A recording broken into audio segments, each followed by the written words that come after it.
Imagina a sua cena. Um jantarzinho na casa dos vizinhos, tudo tranquilo. O bebê do casal está dormindo em segurança na casa ao lado, sendo vigiado por uma babá eletrônica.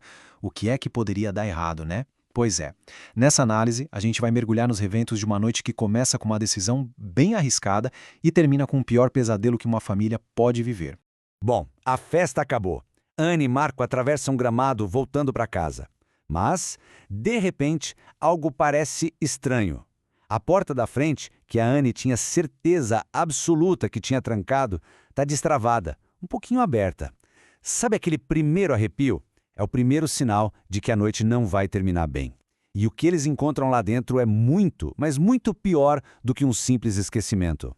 É o grito da Anne que rasga o silêncio da madrugada. A constatação mais terrível que alguém pode imaginar. O berço está vazio. A Cora, a filhinha deles de só 6 meses, simplesmente sumiu.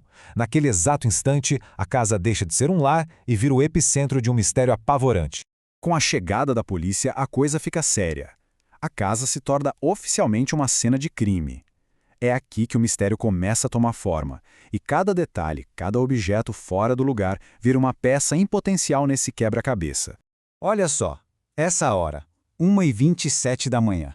É exatamente nesse horário que a ligação desesperada para o serviço de emergência é registrada. Isso cria uma janela de tempo super crítica. A Cora foi vista pela última vez à 00:30. O que aconteceu nessa 1 hora e pouquinho é a pergunta que todo mundo vai tentar responder. E a cena que os policiais encontram, nossa, fala por si só. Não é só o berço vazio, o que chama atenção é o caos ao redor. Tem o espelho quebrado, sangue no corrimão, e tudo isso veio da reação da própria Anne ao desespero. Para os investigadores, esses sinais de desespero e raiva já contam uma história. Uma história que talvez, só talvez, não aponte para um invasor. Mas como é que as coisas chegaram nesse ponto? Pra gente entender, a gente precisa voltar a fita algumas horas, pro tal jantar na casa ao lado. Era pra ser uma noite de folga, sabe? Um respiro pra esse casal de pais de primeira viagem. Mas a tensão já estava no ar muito antes do bebê sumir. E aqui, a gente já começa a sentir o clima da noite. De um lado, tem a Anne, super insegura, desconfortável, ainda lidando com todas as pressões do pós-parto. Do outro, a anfitriã, Cynthia, que não faz a menor questão de esconder o interesse dela pelo Marco, o marido da Anne. Imagina um desconforto, os flertes abertos da Cynthia, a insegurança da Anne, a noite já estava bem longe de ser relaxante. Então vem a grande questão: por que deixar a bebê sozinha? Foi uma sequência de eventos, um atrás do outro. Primeiro a babá cancela em cima da hora. Depois a vizinha, Cynthia, deixa bem claro que não quer bebê na festa dela. E aí o Marco, doido por uma noite normal, convence a Anne de que o plano deles é seguro. Eles iam usar a babá eletrônica e dar uma checada a cada meia hora. Pô, era logo ao lado. Parecia um risco calculado, até que se provou uma catástrofe. De volta à cena do crime, agora entra uma figura-chave, o detetive Hasbar. E para ele, um investigador experiente, desde o primeiro minuto as peças não se encaixam.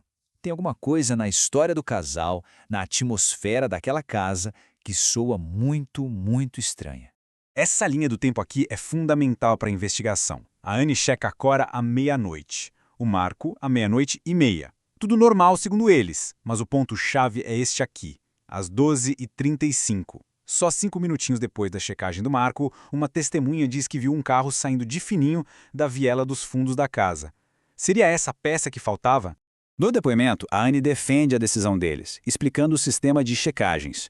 É uma tentativa de mostrar que eles não foram negligentes, sabe? Mas para o detetive Hasbach, essa explicação só reforça o quanto o plano era frágil. E como essa fragilidade pode ter sido a porta de entrada para o que quer que tenha acontecido ali. E conforme a investigação avança, aquela imagem de família feliz começa a desmoronar. Um monte de segredos vem à tona e a lista de possíveis envolvidos só aumenta.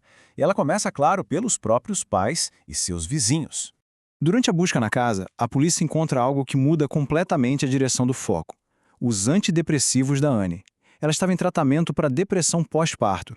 Para os investigadores, isso abre uma linha de investigação totalmente nova e, claro, muito delicada. Eles começam a se perguntar se o desaparecimento da Cora pode ter sido resultado de algo que aconteceu dentro de casa, e não um sequestro. E as contradições não param por aí, não.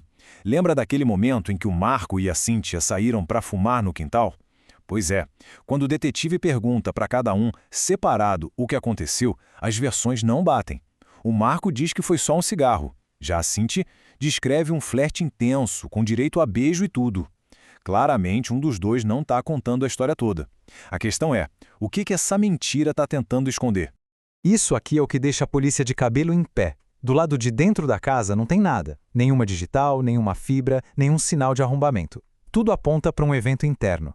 Só que do lado de fora a história é outra. Uma lâmpada do sensor de movimento foi desrosqueada de propósito e tem marcas de pneu na garagem que não são do carro da família. É um quebra-cabeça. As evidências de dentro e de fora contam histórias completamente opostas. Com tantas peças soltas, tanta informação contraditória, a pergunta central continua no ar. Afinal de contas, o que aconteceu com a pequena Cora? As teorias são muitas, e todas elas são bem perturbadoras.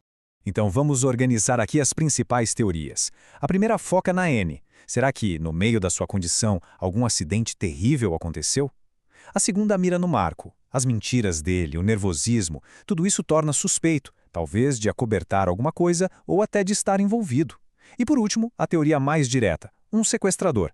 Alguém de fora que viu uma oportunidade de ouro, especialmente considerando a grana da família da Anne. E por falar na riqueza da família, os pais da Anne entram em cena com uma oferta que muda o jogo completamente. Uma recompensa de 3 milhões de dólares. Por um lado, isso reforça a teoria de um sequestro por dinheiro, mas por outro, eleva a pressão a um nível insuportável e coloca todo mundo ali sob um novo tipo de holofote. E no fim das contas, é isso.